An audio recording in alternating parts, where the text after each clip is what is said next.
अस्सलाम वालेकुम everyone, hope you all are doing great. This is Arisha Asif and welcome to my channel BBM एस्ट्री with Arisha Asif. हमारा आज का टॉपिक है chapter number 3, analysing the marketing environment. तो सबसे पहले हम डिस्कस करेंगे कि भाई हमारे पास माइक्रो एनवायरनमेंट और मैक्रो एनवायरनमेंट क्या होते हैं और किस तरह से हमारे बिजनेस पे अफेक्ट डालते हैं। सबसे पहले हम चलते हैं, पहले हमारा ये लर्निंग ऑब्जेक्टिव है, जिस तरह से हम स्टार्ट करते हैं अपना पहला क्वेश्चन देखते हैं। उसके बाद हम बात करते हैं कि मार्केटिंग इन्वायरमेंट होता है क्या है। मार्केटिंग इन्वायरमेंट उन लोगों या फोर्सेस को कहते हैं जो कंपनी के बिजनेस को अफेक्ट करते हैं। फॉर एग्जाम्पल, कंपनी अकेली काम नहीं कर रही होती है, ठीक है, कभी भी। कंपनी के अंदर डिफरेंट डिपार्टमेंट्स होते हैं, उनके अराउंड बहुत सारे फैक्टर्स होते हैं, उनके अराउंड बहुत सारे कस्टमर्स होते हैं। हर तरह के आपके पास माइक्रो और मैक्रो इन्वायरमेंट के फैक्टर्स मौजूद होते हैं जो कंपनी की सक्सेस को इफेक्ट डाल रहे होते हैं। इसको आप क्या बोलोगे? Marketing environment. उसके बाद हम चलते हैं कि माइक्रो इन्वायरमेंट क्या होता है। अच्छा, इसकी दो टाइप होती हैं। आप बोलोगे माइक्रो मैक्रो क्या होता है? तो मार्केटिंग इन्वायरमेंट की दो टाइप होती हैं, माइक्रो इन्वायरमेंट और मैक्रो इन्वायरमेंट, ये याद रखिएगा। अब जो माइक्रो इन्वायरमेंट है वो क्या होता है? माइक्रो इन्वायरमेंट जो है, आपके पास वो लोग होते हैं जो कंपनी के बहुत ज़्यादा क्लोज होते हैं और उस कंपनी को डायरेक्टली अफेक्ट भी कर सकते हैं। यहाँ पे आपको दिख रहा होगा, कंपनी है, सप्लायर है, मार्केटिंग इंटरमीडिएट्स है, कस्टमर मार्केट है, कंपेटिटर्स हैं एंड पब्लिक है।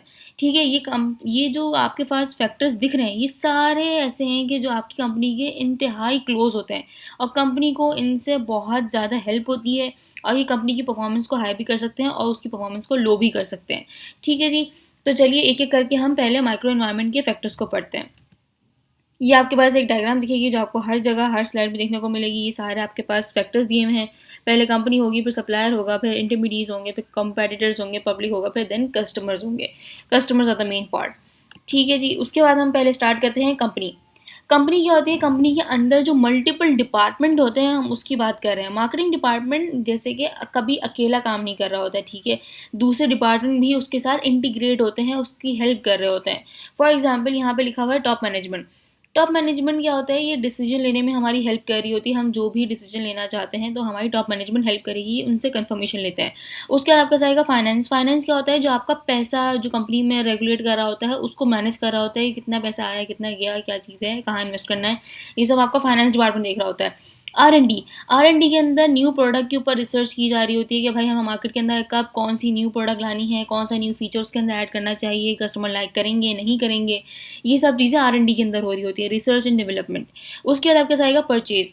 परचेज के अंदर क्या होता है? इसके अंदर आपका जो सप्लायर है वो आपका रॉ मटेरियल खरीदता है, देखता है कि कहाँ से उसको सही मटेरियल मिल रहा है, नहीं मिल रहा, कौन सा सप्लायर अच्छे रेट पे दे रहा है, कौन सा नहीं दे रहा, ये सब आपको देखना पड़ता है। फिर ऑपरेशंस। ऑपरेशंस के अंदर आपके सारी प्रोडक्शन को देखा जा रहा होता है कि प्रोडक्शन कितनी कर रही है, ठीक है, कौन सा आपके क्या बोलते हैं, ऑपरेशन सही जा रहे हैं, नहीं जा रहे हैं, कहाँ से आपका मटेरियल सही आ रहा है, मतलब जो भी आपकी कंपनी में ऑपरेशन हो रहे होंगे वो सारा मॉनिटर किया जा रहा होगा।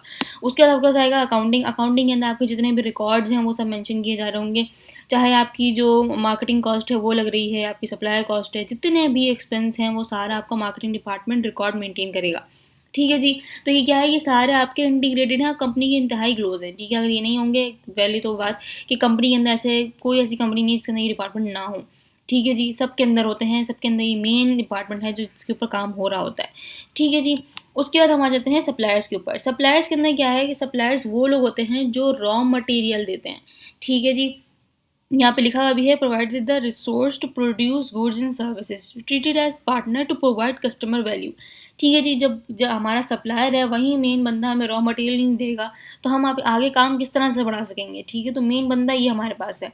अगर फॉर एग्जांपल, अगर इसके अंदर मैं समझाने के लिए फॉर एग्जांपल बात करूँ तो जैसे कि आप जूस मैन्युफैक्चरर हो, ठीक है। अब आप जो है वो जूस कंपनी हो, ठीक, मतलब आपकी जूस शॉप है, ठीक। अब आपका सप्लायर साहब ने कोऑर्डिनेट कर लिया कि भाई मुझे जो है वो इतने दर्जन मैंगोज़ चाहिए, ठीक है। अब क्या हुआ, मैंगोज़ की प्राइस इंक्रीज़ हो गई तो क्या होगा, अल्टीमेटली आपके ऊपर इम्पैक्ट पड़ेगा उसका। जब सप्लायर अपनी कॉस्ट बढ़ाएगा तो आपकी प्रोडक्ट की कॉस्ट भी बढ़ेगी। क्यों? क्योंकि आपने अपनी जो प्रोडक्ट की प्राइस रखी हुई थी वो उस पूरे मार्जिन को देखते हुए रखी हुई थी। अब जब आपका मार्जिन ही उससे एक्सीड कर रहा है तो आप अपनी प्रोडक्ट प्राइस ही बढ़ाओगे ताकि आपको वो क्या बोलते हैं, आपके उसमें आए, बजट में आए, ठीक है, ताकि आप अपना पूरा अपना प्रॉफिट लॉस भी देख सको। ये नहीं कि आप अपने कस्टमर को देखने के चक्कर में अपने लॉस बेयर कर जा रहे हो आप। ठीक है जी। उसके बाद हम आ जाते हैं मार्केटिंग इंटरमीडिएट्स के ऊपर। मार्केटिंग इंटरमीडिएट्स क्या होती है? वो फर्म्स जो प्रोडक्ट को प्रमोट, सेल या डिलीवर करने में आपकी हेल्प करें। ठीक है, आपकी मीन्स कंपनी की हेल्प करें, ठीक है। इसके अंदर सबसे पहले हमारे पास आ जाते हैं रीसेलर। रीसेलर के अंदर क्या होता है कि जो आपसे मटेरियल ले रहा है और उसी को ही उसी मार्केट में जाके वो सेल कर रहा है अपना प्रॉफिट मार्जिन रख के। ठीक है जी।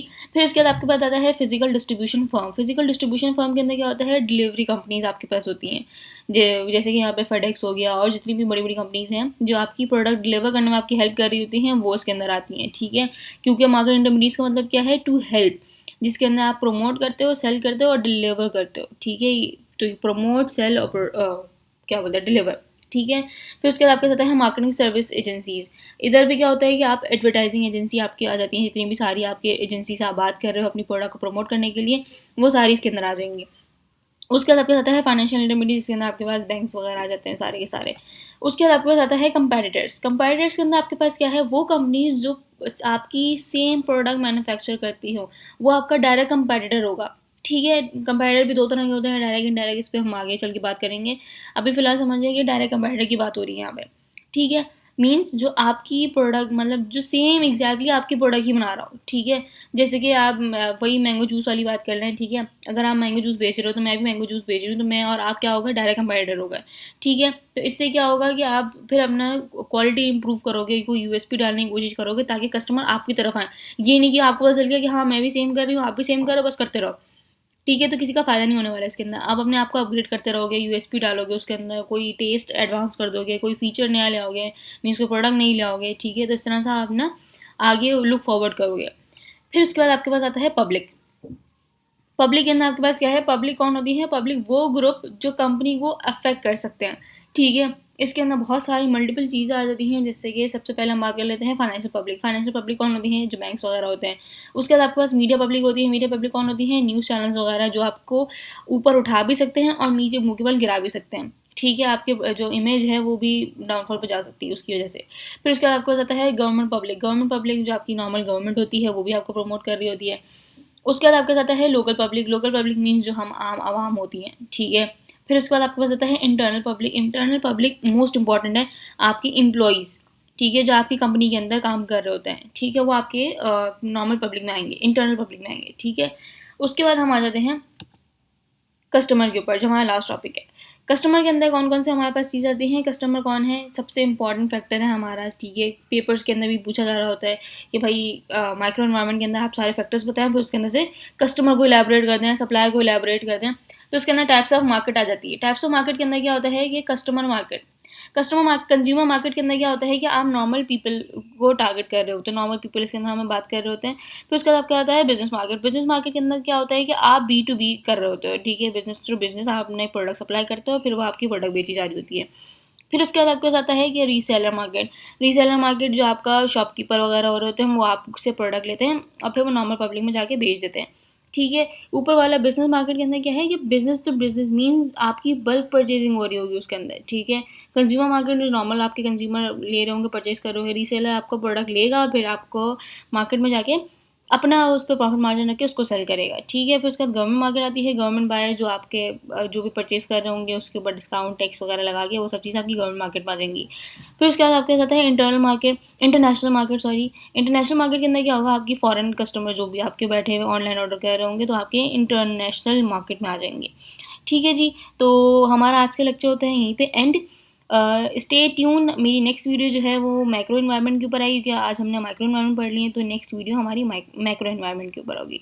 ठीक है जी, और अगर हमारी कोई प्रीवियस वीडियो आप देखना चाहते हैं तो मेरे चैनल पे जाके आप देख सकते हैं। मार्केटिंग रिलेटेड जितनी भी वीडियोज़ हैं आपको सारे कॉन्सेप्ट मिलेंगे। अगर आपको कोई और अलग से कोई कॉन्सेप्ट समझना है तो आप कमेंट कर सकते हैं, मैं उसके ऊपर कोशिश करूँगी कि वीडियो बना दूँ। ठीक है जी, थैंक यू, अल्लाह हाफ़िज़।